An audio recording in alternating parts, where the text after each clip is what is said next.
Hello and welcome to the inaugural Predominantly Portland podcast, where we focus on our local team, the Portland Timbers. I think what really sets us apart is that we tend to focus on the important questions, the hard-hitting questions that a lot of people don't want to ask. Like, who wins in a fight between Jack Jewsbury and Ned Grabavoy?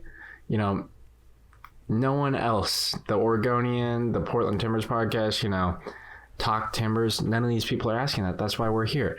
And let me introduce first our number one host, John Rustick. You want to say something about yourself?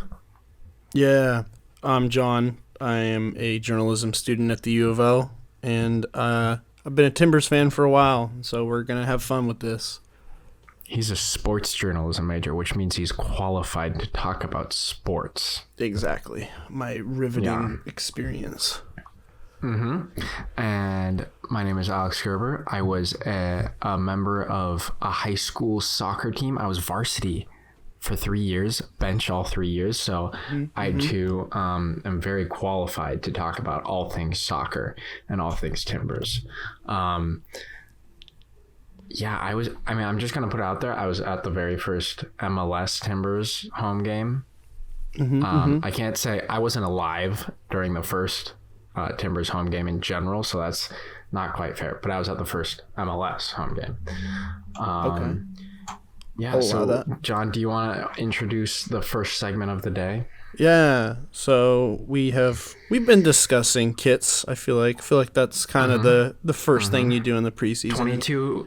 2022 has been a big year for the MLS kits. Yes, we've seen most teams go away from the black and white for the secondary. There's a couple ugly ones. I don't know. I mean, there's just some ugly black and white ones. We'll talk about them. Yeah, but would you rather start with the good ones or the bad ones first?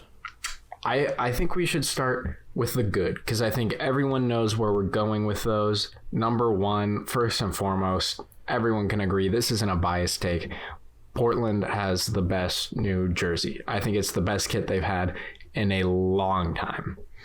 It's definitely, especially secondary, it's up there. Yeah, I mean, not only does the Heritage Rose kit fit into the Rose City, and it actually, like, where all these other teams say, like, oh, this kit embodies who we are, this kit actually has something tangible that fits into the city, and it just looks good, and the colors work, and it's something new and fresh and not a plain white tee. I was getting a little nervous when I saw that their mock was gonna have just one flower. I was like, dude, they better have multiple flowers, because that'd be a shame. I'm glad they filled it up. They filled up the jersey, made it interesting to look at, and it's the kind of shirt. Not only do I think it will look good on the field, but I think it also just it'll look good to wear around town. If you're sitting with someone at a cafe, they'll be like, damn, that's not just like a soccer jersey. That's a cool looking shirt. I agree. I think not many kits can say that, especially after, I think, our home jersey, our green jersey for this year, huge miss. Bit lackluster, to say the least. Bit lackluster. I think the only thing I would change with the Heritage Rose kit is the lack of patterning on the back. Well, that's MLS rules. They have to. MLS requires you to have a blank back. I know. But if you could change that, which I think is a stupid rule from MLS, no offense. Maybe it's for the referee's clarity or whatever. Still, lame rule. I don't like it. That's the only part of this kit that isn't perfect. Also, I don't know if it's a new thing that they're doing, but I saw in a picture that Eric Williamson posted on his Instagram, and the shorts have a star on it. What do you think about that? I'm fine with it. I'm not against it. I think having it doesn't make a huge difference to me. That's all I'll say. Does it make a big difference for you? Not really. The one thing that does make a difference, and this is probably the last point that I have on the Timbers kit, is the short color. Yes, the short color is very important. Yeah, I mean the white short is just not. I don't like it. I don't think it's a good look. It's just kind of weird. But the dark, pink, dark purple. I don't really even know what color that is, but it's a nice color. as a colorblind person, I would call it pink, so I'm probably wrong.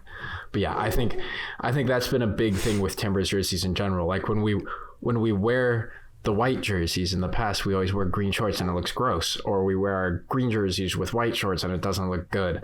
But yeah, so we really gotta hope that they wear the pink shorts with these jerseys. Who is your next top pick for a good jersey this year? So this one's a bit ropey. I think it's good, but it has potential to be so much better, and that's LAFC's kit. Yes, I completely agree. I think most people agree where it went wrong. John, let me see. Are you thinking the same thing I am, that it's the positioning of the crest that's the problem? Yes. Okay. Yeah. I mean, the whole thing is about having the crest over your heart, and I think it's just more aesthetically pleasing to have it there. Like having it centered makes it look like it's one of those, when they have like the special games, like the special exhibitions, or like say an all-star game, and they write like the date and the game and who they're playing against. It looks like that versus the team's crest, which just looks really cool. But I do think the Art Deco design, and the reason I like it so much apart from the crest, is the Art Deco design and their colors just fits their identity so well, and it looks cool and it's fresh and it's so different, but it works, that I think, as much as I hate LAFC, that's a really good kit. It's good. The pattern is pretty elite. I think it's probably the best new pattern that we've never seen before. It works really well. Yes, and it fits the Hollywood really well compared to like the LA Galaxy this year. They were going for like the stars are out, complete miss. It's just so boring. It's everything that LA shouldn't be. I think this might be the first year that I've liked the Galaxies, or I've liked LAFCs more than the Galaxy, because usually I'm kind of a Galaxy guy when it comes to. I usually like their kits, but not this year. As much as we hate the team, of course. Yeah. Okay. And who is the final team? This might surprise some people, but who is the final team? This is another one that I don't know if it's the best kit. I don't think it's close, but it's more just the original leak was so bad, but the Seattle Sounders kit this year. Mm-hmm. I think the original leak, where it was just a pattern of green and blue squares, really, really, really ugly, especially with how small those squares were. It was too complicated, too much. And then the re-release, or the actual release, I think looked. I think most people in the Timbers fandom have been kind of clowning it, but for looking like the Windows XP logo. But I think it's not bad. I like it quite a bit. The only thing that messes it up is their Zulily sponsor is it's just not a good looking sponsorship on a soccer kit. No, it's not great. The other thing I have a problem with is the all green. I don't care what Seattle fans say. The all green with the green shorts is just an absolute eyesore. That is gross. They do have their colors. The Timbers chose the right green. The Sounders, a terrible green. I don't know what it is with Seattle. What is it with Seattle and that green? Because they also use it for the Seahawks. Although the Seahawks green's a little bit brighter, and it's not used as much. The Seahawks green is a bit brighter. So those are our 3 good kits. What's the first bad kit we want to talk about? So this is one that I can appreciate that they tried something. It's just that they tried it in a really bad way. And it's not biased. It's not because they beat us, but you can New tell York that we're City. not biased because we liked LAFC in Seattle. That's true. New York City, there was a big miss. Big miss. Massive miss. So they may or may not have beaten us in MLS Cup, but they took a fat L in the 2022 kit releases. I think the biggest thing that we've talked about that we really don't like about it is the fact that there's not only the blue lightning bolt, like the line there, but then there's also the gradient. You kind of got to choose one or the other. The fact that both are there makes it maybe a bit too complicated and just like kind of gross. Yeah, I definitely agree. The other big thing is their sponsorship. The Dude Wipe sponsorship. Dude Wipe City FC. Yeah, I'm sure that their Proud Boys fan base will love that. Speaking of fan base, I think the official title for this jersey was the Volt Kit. And they said it represents the electric atmosphere that the fans create at their matches, and their role is the primary source of the passion and energy for this club. I don't know how many of you guys have watched NYCFC home games, but electric atmosphere, bit of a stretch. Yeah, there's maybe like 5 to 10 people there max. I will give them credit. They actually kind of traveled well for the final. There was a lot more New York City fans than I thought there were going to be at that game. Yeah. I'm sure they paid. I mean, but didn't they paid, if I remember correctly, they subsidized the travel all of their away fans, and all their tickets were like $5. Yes, well, probably a bit more than that. That might be hyperbole, but compared to what fucking SeatGeek was scalping the shit out of Timbers fans for, they do that. Yikes. Wasn't great. No. Okay. What's the next kid? You can hear the dog in the background. It's a good dog. We like this dog. No, she's loud. Okay. Anyways, who's the next kid? We'll go with Miami. Miami. Okay. They had this year what they called the Heartbeat Kit. And they chose, mimicking the Timbers a bit, they go for the pink, but it's just not the right color pink. In my opinion, it kind of looks like you put a white jersey in the laundry with one red sock, and then this is the color that came out. I'm actually not upset with the pink color. It's just so bland. Really? It's just a plain pink shirt. Maybe it's just me being colorblind. I think the pink is fine, but yeah, the collar is where I have my issue. That is the collar is outrageous. Big miss.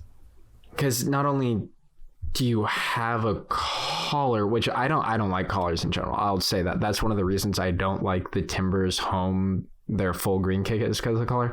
But this collar is even worse because it doesn't go into like buttons or anything. It just stops partway and then goes into like a soccer V-neck.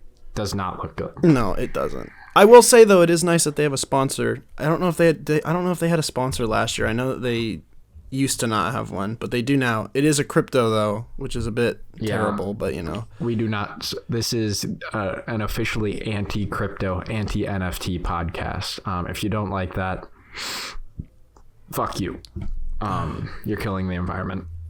My will to live. Well, there was the Oregon crypto sales today for NFTs. There was one that I was looking at. Yeah, there was one I was looking at that is like $23,000, and it's extra funny to me because not only is it that much money, but then they also have this like, we'll give you by DJ Khaled. DJ Khaled did get one. I don't know which one he got. But sorry, keep going. They were like, "Oh, you get a complimentary pair of shoes," and it's like, dude, for $23,000 for a receipt, you better give me a pair of shoes. A car. Yeah, come on. Such a joke. Yeah. That is one thing I don't love, that the Trailblazers have Storm X as their. I know. Bit of a cringe post. If the Timbers release NFTs, you know, that might be the final straw. Yeah. You know, I might just have to. I'm going to become. I mean, who would I become a fan of next? I used to like RSL, but David Ochoa has made me hate them. Who's the next team I would root for? Maybe Minnesota, but they have. I was gonna say Minnesota. I used to like, but they've been racially abusing our players, so I don't know if I can vibe with that. That's not ideal. Yeah. Okay, we'll have to think on that. But what is the final kit that we do not like? So this one came out later, the San Jose Earthquakes one. That one is just so lame. Tell me about it. It's just a gray shirt. It's gray and black. That's all it is. It's when everyone took do you like a know cool what they step called forward. it? What their title for it was? What? They titled this bland plain shirt the Creator Kit. It's and I quote, "The Creator Kit is primarily gray with black accents throughout. Its unique patterns, are inspired by the network of steel that defines PayPal Park." I do enjoy the alliteration in that PayPal Park. Continuing, the street art that fills the city walls. You can really see the street art in this jersey, can't you? And the dynamic movement of San Jose and the tectonic plates it sits between. When I see this kit, I think dynamic and street art and creator. The sides are cool. I'll give them. The sides are okay, Yeah, the but sides it's kind of look enough. like Nashville in a way, but It's not enough. It's not enough for me. I miss even when their San Jose used logo's to have black red. and white. Yeah. Even their logo's black and white. Come on. I miss when they used to do the red. The red was kind of cool when they would have like a white and red as a secondary kit. If you're gonna say street art on it, you gotta include something interesting. It'd be kind of interesting to see a team do like what Brooklyn did with their NBA kit or jersey. Oh yeah, with like the spray that would paint. be cool. Yeah. Okay. So I think that's it for the kits, right? Yeah, That those we're are gonna all. talk Those are about? all the ones that I really wanted to talk about. Okay. Next we have departures and arrivals for this upcoming 2022 season, and I think the first one we want to talk about was almost a departure and is kind of an arrival, and that's Sebastian Blanco and his whole sequence of events that happened. How happy are you with us signing him again? I think if we hadn't signed him, we would have been in deep trouble. Yeah, I think that's true. I don't think we should have shelled out massive bags to him because he is aging. But I think for the price we got him, that I'm happy with it, and we need him. I think there's enough said for that. The next, I think probably the two biggest departures from this offseason were Steve Clark and Jeff Antonella, because that means that our goalkeeper situation is left down to Ivicic, David Bingham, and Hunter Sulte. I hope I'm saying that right. I think that's what it is. I think it's Sulte. Yeah. And they have not filled us with a huge amount of confidence, have they? Nope. Because the only game I can remember Ivicic playing was when we were in Austria and we stayed up until like 2 a.m. or maybe it was like 4 a.m. I can't remember what time it was to watch the Timbers just get absolutely battered by Seattle at home. That was the 6-2 game. Yeah. That was a fun one. Yeah. And then Hunter Sulte has had, granted, obviously he is young and keepers often peak at a later age, but he is definitely, I would not want him to be even our second string as like if Ivicic goes down, I guess David Bingham comes in. He's been in the MLS forever with so many different teams, but I am not super excited, especially because of how often it looks like they're going to be called into duty with our center backs the way they are with Mabiala and Suparic, sorry. Mabiala and Suparic having the same exact surgery at the same exact time, kind of weird there. It's a great play. It's a good idea. Yeah, so we're going to have a new starting back line and new keepers who are all a bit shaky and untested. I think Bill Tuiloma is really going to have to step up. And he showed he can step off on the attacking half during that RSL game with that free kick, but he's got to show that he can shut it down in the defense alongside Zach McGraw. He is a set piece master. Yeah. I don't think anyone else should be taking them besides maybe Blanco, but honestly, I would have Bill Tuiloma. His efficiency rate on set pieces is through the roof. It's pretty cracked. Anytime you see him, during that RSL game, I was like, okay, they should have Bill Tuiloma come up. And as soon as I saw that he was going to be taken, I was like, this is going to be, I was sitting at dinner. I was like, there's a decent chance that this is a goal. I never felt that way with Valeri, especially not only free kicks, but penalties with him. But we don't talk about anyway. Penalties. Okay. Speaking of Diego Valeri, he's another one of the big departures. Rest in peace. I think we all saw that coming. But yeah, that was a shock. I am somewhat miffed. I'm surprised that he went to go play for Lanús for a bit. Obviously, he's not going to get real playing time, but you would think with his family, he would just want to stay in Portland and like provide some stability for them. I don't know the situation, obviously, but it seems a bit weird. Yeah. It's a damn shame that he went out on a missed penalty. It could have been storybook. Could have been storybook. Yeah. So are you hoping to see anything from him in the future? What are you hoping to see if he returns? He better. I'm hoping in the tribunal or whatever they call that. Testimonial. Not tribunal. We're going to have a tribunal where, someone is going to get voted off the island today. I'd be down to watch the Timbers play Survivor. I think that could be a good segment. Who do you think would win? If the Timbers play Survivor, the current roster? Yeah. You got to think about who would fly under the radar. You need to do an in-depth analysis of who's friends with who, but I think Bill Tuiloma, Eric Williamson, both of them seem very...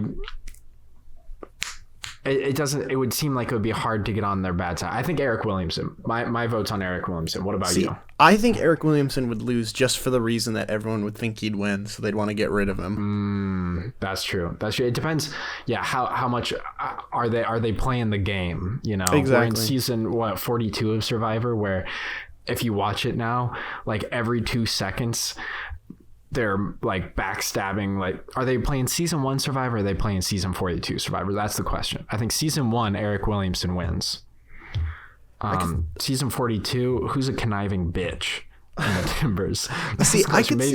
I could see Niezgoda sliding under the radar for a while and somehow coming out. Are you calling him a conniving bitch? No, but I could see him sliding in.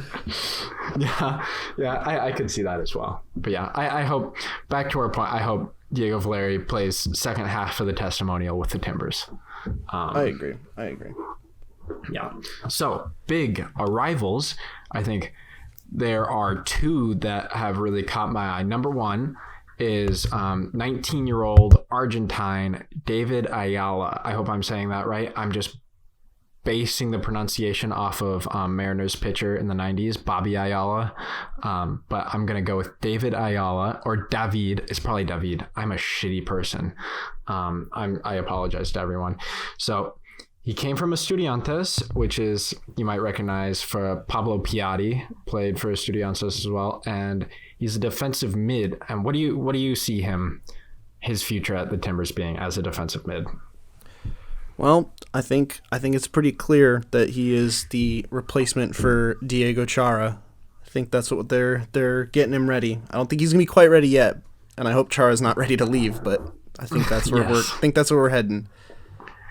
Yeah, and he did. I was looking into his stats, and in his 13 caps for the Argentine U17s, 4 of which were at the U17 World Cup, he had 5 yellow cards in 13 matches. That's what you love to see. Which, you love to see it. He does have the makings for a Chara replacement. He also has an older brother who plays for Estudiantes, so maybe we could get, brothers round 2, Chara's, Ayala's. I'd be down. Yeah. He's signed through 2025. And what I've seen from him, they released a good highlight video from him. He has really good distribution out of the back, which is something you love to see in the kind of soccer that we play, counterattacking, fast equals funny soccer. And he's a good aggressive tackler. You see him make a lot of similar tackles, coming from behind and winning the ball in miraculous areas like Diego Chara has. God bless Diego and Chara. Yeah, God bless, and hopefully David Ayala can live up to that legacy. I think he can. I believe in him. Did you see the picture of him with his new uniform or his new jersey? I did. He looked like he was loving it. He did. He fits. I don't know what it is, but the number 24 is just such a fitting number for him. I don't really know what it is, but when I saw he was wearing 24, I was like, oh yeah, we're ready. It's like whenever I see the numbers 2 and 6, I think of Spider-Man. When I see 2 and 4, I think David. I don't know what it is, but the numbers 2 and 6 make me think red and blue, which make me think Spider-Man. Oh, I'm sorry. Wait, no. Is it 26 or 2 and 6? 2 and 6. The numbers separately. 26 does not make me think Spider-Man, but 2 and 6 makes me think Spider-Man. I don't know what it is. It's just like the past 10 years of my life, anytime I hear those numbers, it's like, damn, Spider-Man. Don't ask why. I'm sure that there's some reason in my childhood that we could go back to, but I can't think of it. Okay. The second player that I've really looking forward to playing is Justin Rasmussen. He's a 23-year-old defender / mid who comes from Las Vegas, Nevada. He was the state. Yeah. So, he's going to be a gambler, which may or may not be good in the defensive half, but in the offensive half, I think it's paid off for him. He had 9 goals, 6 assists in this last year for Grand Canyon University. He was Grand Canyon's first NCAA All-American in program history. The only other thing that I can see from him that I'm somewhat concerned about is that he's a business major. Yeah. And why that concerns me is going back to the NFTs is if Portland Timbers NFTs are going to happen, he could be the forefront of that as a business major, because those people are always the ones telling you to go look at this new crypto trend or NFT trend. And I really don't want the Timbers to be going that direction. And he's from Vegas. I mean, being from Vegas with NFT, I mean, that's just a dangerous combination there. Yeah. I will say his coach, his college coach said he has a cultured, and I quote, a cultured left foot. Don't exactly know what it means to have culture in your left foot. Maybe it's been around the block. It's been there. Knows a thing or two. Seen things. Yeah, it's been there, done that. And is good in transition, which again is something that the Timbers love to do. So I think he'll be a great fit. And on top of that, his coach also said, and I quote, he knows how to pick out the far post and attack. And we've already seen that in preseason. He scores an absolute banger picking out the far post. So you can see that he does have some quality in attack as well. That was a really sweaty goal. Yeah. It's up there for the best preseason goal I've seen. I can't think of anything in the preseason from Portland that's better than that one was. Yeah, I mean, Bill Tuiloma's free kick is the only other thing that's even close. Also naughty. Yeah, I mean, his Twitter is Sir Scores a Lot, so that it does make it somewhat confusing. Where in his college he was listed as a defender or a defensive mid, but he puts up massive offensive numbers. So I think Gio's looking to get a good utility player out of him, and I would love to see him play a bunch of different positions, see where he fits in, and hopefully we can get a really good player out of the draft, which the Timbers haven't done that much, but it would be great to see. Bobasee's the only one I can think of that we had that was good. I'm hoping he's a good sub. Oh, and Nagby. And Nagby. The other big one there. That was the other big one. I'm hoping that I think he's going to be a good sub for Williamson. He kind of, based on everything that we've seen people say about him. He could be good because Williamson's really good in transition. Yeah. Williamson, I think currently Williamson is my favorite Timber, and I really, really hope he has another really good year. And I hope I think he's going to be the best player on our team for the foreseeable future, as long as he stays healthy. That's fair. I mean, I'll always be a sucker for Spria. Spria's the GOAT. Yes. Yeah. We want to put it out there. We were Dairon Asprilla fans before it was popular. Before he even played, we just picked a player before out. He even played, we just picked a player out. It was Dairon Asprilla. And look at him now. Playoff Dairon is now regular season Dairon. I mean, I'm not going to say that we did it, but I'm also going to say that we did it. We were sending positive vibes his way. Okay, John, what is the final segment you have for us? All right, so this one is going to be an interesting one because it took a lot. I still am not 100% confident on my answers, but we're going to do some cage match fights. So first, we'll start with one Timbers player on the current roster that you think you could beat in a fight. And this isn't like a boxing fight. I mean, this is just like a scrap. Like you're in a scrap with this person. So if I had to murder this man, we were in a cage and, I had to... It's either he leaves or I leave the arena. Something like that? Sure. Okay. Or is it like UFC rules? I don't know. I think UFC rules would be unfair because we just get destroyed because they would just start kicking us. Okay. We'll say you just have to beat them in any way possible. Yeah. Okay. And it's a current player on the roster? It is a current. We'll get to the non-current later, but for now we'll do current. Okay. I think my pick, this might be a somewhat controversial answer because usually you think you go after the short people on the team because, you might get the reach on them. Mm-hmm. And I'm just going to put it out there. I don't think I could beat anyone on the team, but this is the best chance I think I would have. I'm a scrawny ass white dude, so I don't think I could beat anyone. But I think my best chance is going up against another similarly skinny white dude in Hunter Sulte. He definitely has the reach on me. He's absolutely massive. He's a tall guy. He is tall. But I think I could use that to my advantage if I go in with a good game plan and I try to take him out at the legs, get him to the ground.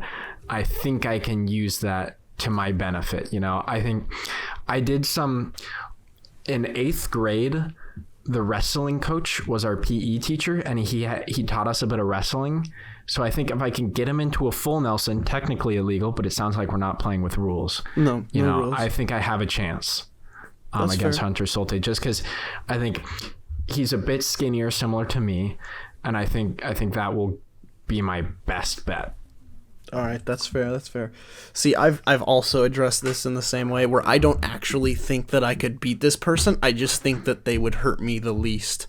Like they just kind of give up. So I'm gonna go with Christian Paredes. Okay. He's 6 foot, so he's about the same height as me. I mean, he would probably beat me up pretty badly, but I think he would stop. He'd have mercy on me, unlike some of the other people.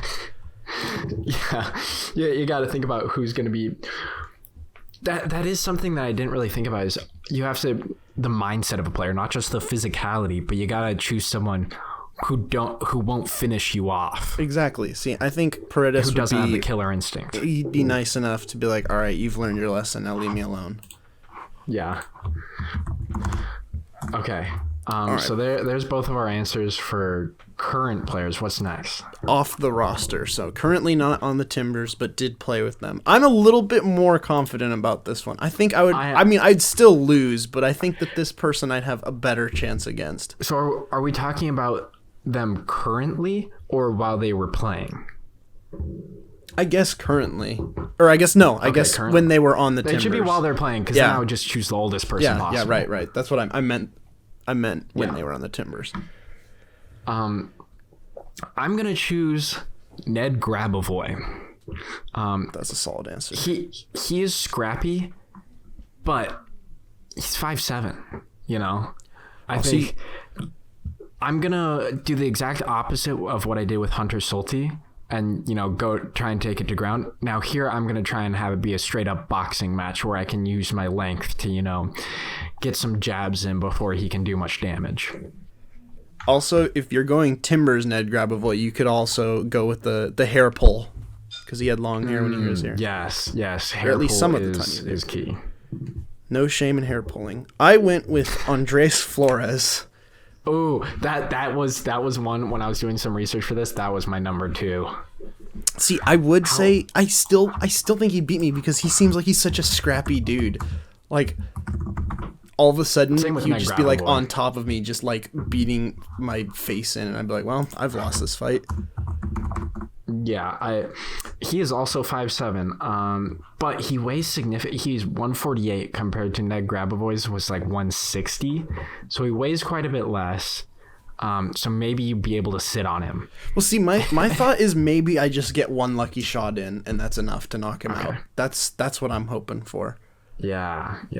Oh, with the Timbers, he was listed as 5'6". So that could give you an even better chance. Okay. I think that was the right choice there. I think if I were to choose again, I would choose him over Ned Grabavoy. I do think I'm more confident about Flores than Paredes. I think I could do more damage to Flores. I think Paredes would just destroy me, but I couldn't think of a better answer. I was like, I mean, anyone on this roster would destroy me. Yeah, I think that's right. So who wins in a fight between Flores and Ned Grabavoy? I think Ned Grabavoy just barely wins. Yeah, I think the hair is a hindrance to him. But if he's short hair Grabavoy, because he did have short hair for some time, so it depends. Okay. All right, moving on. We have a little bit more fighting, so this is a little bit different. Okay. So I have picked 4 players per. So there's goalkeeper round, there's a fullback round, a center back round, midfielder, and then a forward round. Okay. There's 4 players. 3 are going to try and fight you, but 1 will defend you, and you have to pick who you think would defend you the best out of the 4 people I have listed. And the other 3 attack you. Yes. So for goalkeepers, I've gone with Ricketts. Oh, fuck. Yeah. Your boy Steve. I do not want him defending me. No offense, Steve. Or Jeff Attinella. Who was the third one? Coruscant. I think I choose Ricketts, and I'm somewhat confident that he could defend me. That man was massive. He was big. Oh my god. And no offense to Steve and Jeff, but neither of them are particularly large people. I think. See, the thing is, I could see Steve being another guy that could really give you a good fight. He could be a fighter. But I would pick the same thing. He seems like he knows how to fight. Yeah, but Donovan Ricketts, 6'4". Yeah. And pretty stocky. I don't know how good he is at fighting, but he's 215. So, he can take some, That's true. All right. Yeah, I would not want to go up against him. Moving on to the fullback round, we've got Villafana, rest in peace. Mm-hmm. Zarek Valentin, also rip. Vitas, also rip. And I love Vitas. Jose Carlos Van Rankin. See, that's a hard one. I love Vitas, and I think I might take him here. I think he has some secret juju about him. And he knows that he stayed in Portland, I think he's coaching a local Portland youth team. He knows what's up. He's got some juju about him. I think I would trust him to defend me. I don't think Villafana nor the others would be able to take him out. I think he's probably like at least a black belt in like maybe jiu-jitsu. I would guess he's a black belt in jiu-jitsu, if that's the thing. I don't know if you have black belts in jiu-jitsu. I can see it. See, I'm split between Vitas because I think that would be the best chance of winning, but also losing with Zarek Valentin would also be kind of a vibe. Like, who cares if you lose? You're just hanging out with Valentin. I'd be okay with that. True. I would also love to hang out with Vitas. That's true. They're both pretty dope. Okay, who's next? This one's tough, I think. So it's the center back round. We've got Footy Danso, legend. Love that man. Mabiala, also legend. Okay. Bill Tuiloma, also legend. Yeah. And Pamadou Ka, also a legend. It's a tough one. This one's a tough one. Okay, so... Okay. I think footy... is it all these people in their primes? Yeah, or I guess it would just be all these people when they were on the Timbers. Yeah, when they were on the Timbers. I think we recently, during the MLS Cup... well, not during the MLS Cup, but beforehand, John and I actually got to meet a lot of these players because when the trophy was being brought in, they had a bunch of former players there to help bring it in, like Rodney Wallace, Footy Danso, the likes. Also, we met Jake Ziven there, biggest fan. Amen. So we took a picture with Footy Danso. I'll probably put it up on the screen here. He is a big dude. He is very tall. You don't notice it when it's on TV, but I think I would go with Footy to protect me. Footy's protecting me. I agree. He also had massive hands as well. Oh my God, he could palm my entire head, pick me up by my head if he wanted to. I remember when he was signing the soccer balls that we brought. I watched him grab the ball, and I was like, oh my God. Yeah, they were mini balls, but he made them look like marbles. It was pretty nuts. Kawhi Leonard type beat from him. Yeah. Okay, who's next? On to midfield. So I couldn't put Diego Chara because obviously I would pick Diego Chara. So I've gone with four other people. So I've gone Sebastian Blanco, Jimmy Chara, Foshive, and Eric Williamson. I think I have... The one person I would not want to go up against there is Sebastian Blanco. He terrifies me. Yeah. If you've ever seen him get in the face of another player or in the referee, I would want to be anyone in the world besides him. I agree. I wouldn't want to mess with Blanco. I feel like he could rip my arm off. Yeah. I don't know if he'd be the best to protect me, but I do not want to go up against him, so I am choosing Blanco. I agree. His rage is unmatched. Yeah. Yes. Okay, who's next? And the last round. This one's got some danger as well. So we've got Dairon Asprilla. Okay. Felipe Mora. Yeah. Niasgoda. And the wild card here is Brian Fernandez. This is once again one of those situations where who do I not want to go up against? I think Dairon Asprilla, he's too nice. He couldn't hurt a fly. I believe that in my soul, he is a very, very kind person. Do I have anything to back that up? No. Well, but it's just belief. Also, just look at him. There was what? There was the red card incident in the playoffs. A bit sus. That was not his fault. Okay, maybe a bit. Hey, I love Asprilla, but that was a sus decision. That was not great. But it turned out well. It didn't even matter in the end. Yeah. But I think I would choose Brian Fernandez there because I would not want him attacking me. I agree. See, Brian Fernandez. So this is just a throwback, a little quick throwback. I don't remember when it was. It was when he was playing in Portland. We were playing Kansas City at home, and we were down 2-0. I think it was 2. It was either 1 or 2. And he either scored at the death to take the lead or to tie. And his face was so red because he was screaming so loudly. And I'll never forget his face. I was like, dude, oh my God, I would not want to mess with that guy. Yeah. I think the only thing more terrifying is the Zuparic during the kit reveal when he had all the roses across his face and he looked like a serial killer. It was a bit That is sus. the only other person I would want to mess with less is that exact Zuparic. It's a bit sus. Yeah. Okay.